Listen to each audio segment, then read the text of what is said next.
11ই জানুয়ারি যুবভারতীতে ISL হওয়া অর্থাৎ ISL এর ডার্বি ঘিরে জটিলতা কিন্তু একেবারে তুঙ্গে। গঙ্গাসাগর মেলার কারণে 11ই জানুয়ারি যুবভারতীতে পর্যাপ্ত নিরাপত্তা দেওয়া যাবে না, বিধাননগর পুলিশ কমিশনার সূত্রে এমনটাই খবর।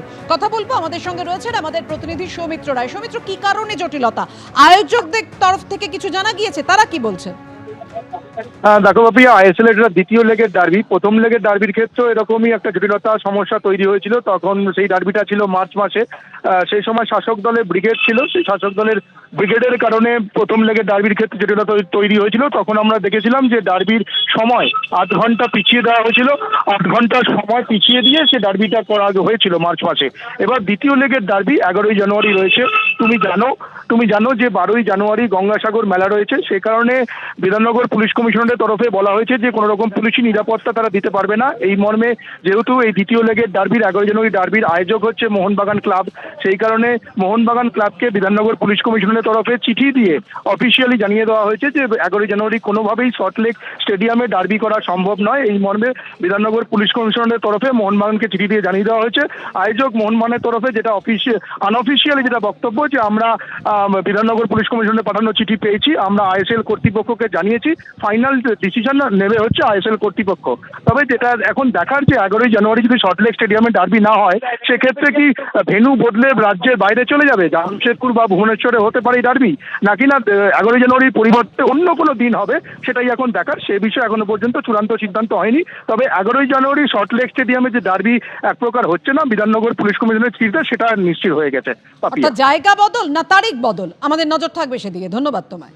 বাংলাদেশের জঙ্গি সংগঠন আনসারুল্লাহ বাংলা টিমের টার্গেট কি পশ্চিমবঙ্গ? কেন একথা বলছি?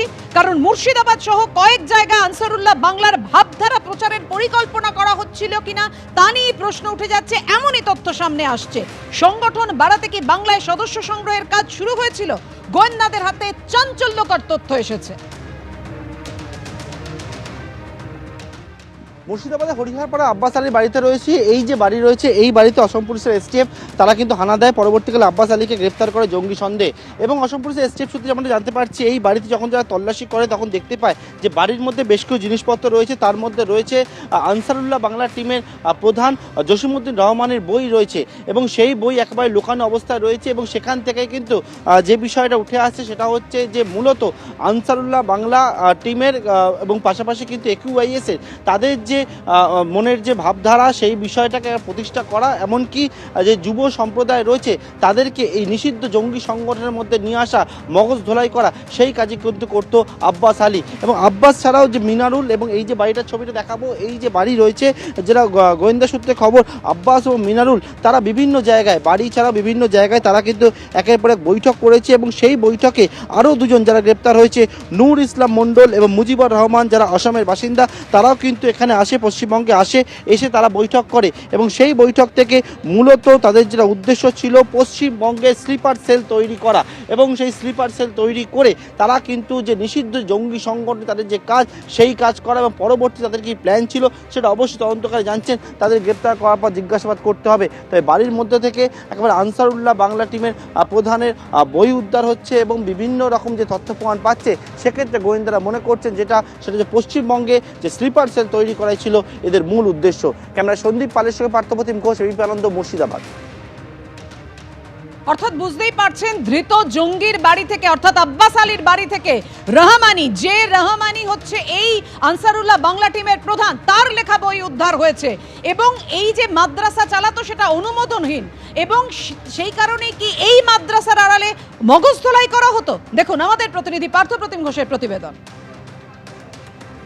জঙ্গি সন্দেহে গ্রেপ্তার হয়েছে আব্বাস আলী। এবং আব্বাস আলী এই যে হরিহরপাড়ার যে বারুইপাড়ার এই যে জায়গা আমরা দাঁড়িয়ে রয়েছি, এখানে মাদ্রাসা খুলেছিল, এবং সেখানে কিন্তু একবারে পড়াবার জন্য এই ঘরটা সে ভাড়া নেয় প্রায় 5 মাস আগে। কিন্তু যে বিষয়টা মূলত গোয়েন্দা সূত্রে জানা যাচ্ছে, সেটি হচ্ছে আসলে এই মাদ্রাসা ছিল মগজ ধোলাইয়ের কারখানা। এবং সেখানে একেবারে মগজ ধোলাই করার জন্য মূলত যে যুব সম্প্রদায়, সেই যুব সম্প্রদায়কে আল কায়দা এবং আনসারুল্লাহ বাংলার যে মতাদর্শ, সেখানে কিন্তু উজ্জীবিত করার কাজই তারা করার চেষ্টা করেছিল। এবং এর পাশাপাশি যেমনটা উঠে আসছে যে পশ্চিমবঙ্গে স্লিপার সেল তৈরি করার পরিকল্পনা ছিল এবং সেই স্লিপার সেল তৈরি করার জন্যই এই রকম যে মাদ্রাসা খুলে বা পড়ানোর জন্য ঘর ভাড়া নিয়ে সেই কাজে কিন্তু শুরু করেছিল আব্বাস আলী। কি বলে ও বাচ্চা ছেলে পেলে টিউশনে পড়াবো বলে নিয়েছিল। কতদিন হয়েছে? মাস সাথে হবে। কত টাকা করে দেয়া বলেছে? আমার মাসে 2000 দেবো বলেছিল। মাসে 2000 দেয়া বলেছে। কত টাকা পর পুরোটা? হ্যাঁ, পুরোটা? ও বাচ্চা ছেলে পেলে পড়াবো দিয়ে বেতন দিতে পারেনি তো ভাই। বাচ্চা ছেলে পেলের কাছে 500 1000 এরকম মাসে বেতন নিত, আর লোকের কাছে চেয়ে বেড়াইতো চাল জানে, এইটুকু জানি, তাছাড়া আমি আর কিছু। ওই হ্যাঁ ভাই, বেতন নিত বাচ্চা ছেলে পেলেদের কাছে। কোনো মাসে দিত, কোনো মাসে দিত না, অ্যাডভান্স দেয়নি না। ওই কোনো মাসে দিত, কোনো মাসে দিত না। ওই সকাল একবার আসতে পড়াইতে আর বৈকালে পড়াইতে আসতে চলে যেত। ক্যামেরা সন্দীপ পালের সঙ্গে পার্থপ্রতিম ঘোষ, এবিপি আনন্দ, মুর্শিদাবাদ।